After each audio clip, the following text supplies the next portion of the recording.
9 নং প্রশ্ন, একজন জনপ্রশাসকের মৌলিক মূল্যবোধ হলো জনকল্যাণ।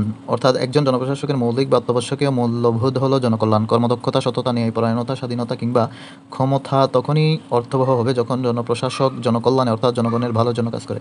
10 নম্বর, সুশাসনের পথে অন্তরায় হলো স্বজনপ্রীতি। অর্থাৎ আইনের শাসন, জবাবদিহিতা, ন্যায়পরায়ণতা প্রভৃতি হচ্ছে সুশাসন নিশ্চিতকরণের অন্যতম গুরুত্বপূর্ণ উপাদান। এরা কখনোই সুশাসনের পরে অন্তরায় নয়, বরং সহায়ক। কিন্তু স্বজনপ্রীতি, দুর্নীতি, অনিয়ম ইত্যাদি সুশাসনের অন্তরায়। 1 নম্বর প্রশ্ন, নীতিবিদ্যার আলোচ্য বিষয় কি? উত্তর হবে সমাজের বসবাসকারী মানুষের আচরণ, আলোচনা ও মূল্যায়ন। অর্থাৎ ঘ।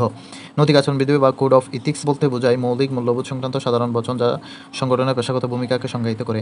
2 নম্বর, বাস্তবতার নিরিখে নির্দিষ্ট আচরণ মানদণ্ড নির্ধারণ সংক্রান্ত আচরণবিধি। 3 নম্বর, দৈনিক কার্যক্রম ত্বরান্বিতকরণে প্রণীত নৈতিক নিয়ম, মানদণ্ড বা আচরণবিধি। সুতরাং নীতিবিদ্যার আলোচ্য বিষয় হলো সমাজে বসবাসকারী মানুষের আচরণের আলোচনা ও মূল্যায়ন। প্রশ্ন 3, মূল্যবোধ বা ভ্যালুস কি? ভ্যালুস হলো মানুষের আচরণ, পরিচালনা, নীতি ও মানদণ্ড।